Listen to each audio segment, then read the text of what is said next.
عمر فرمانے لگے کہ اگر کوئی کتا بغیر پانی پیے مر گیا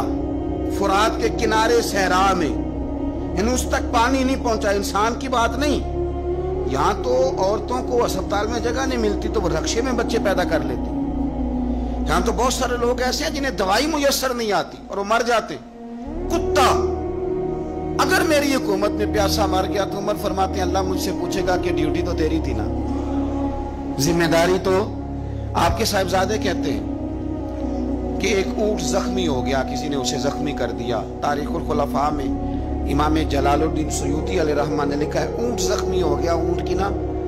گردن پر نشان لگ گیا زخم کا۔ اس زمانے میں طریقہ تھا کہ کپڑا جلا کے نا زخم پہ لگایا جاتا تھا۔ حضرت عمر فاروق رضی اللہ تعالیٰ عنہ نا اب 60 سال عمر ہے، بوڑھے آدمی ہے، جسمانی طور پر بھی کمزوری آ جاتی ہے عمر کے حساب سے، اونٹ کی نکیل کے ساتھ پہلے اسے باندھا، پھر وہ کپڑا جلایا، پھر اپنے ہاتھوں سے اونٹ کا وہ جو زخم تھا نا اس پر وہ کپڑا ڈالنے لگے، اس کو ٹھیک کرنے لگے۔ تو صاحبزادے آگے بڑھے، وہ کہنے لگے ابا جی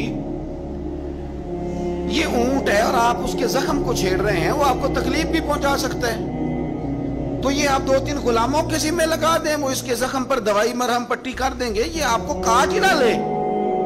تو کہتے ہیں حضرت عمر فاروق نے میری بات کو جھٹکا، فرمانے لگے پیچھے ہٹ جا، حکومت میری ہے کہ غلاموں کی ہے، ذمہ داری میری ہے کہ غلاموں کی ہے؟ فرمایا پتر میں تو ڈر رہا ہوں کہ کہیں یہ اونٹ کی قیامت میں میری شکایت نہ کر دے، یہ میری شکایت نہ کر دے کہ اللہ میں بیمار ہو گیا، زخم لگ گیا، حکومت عمر کی تھی اور کسی نے مجھے پوچھا ہی نہیں۔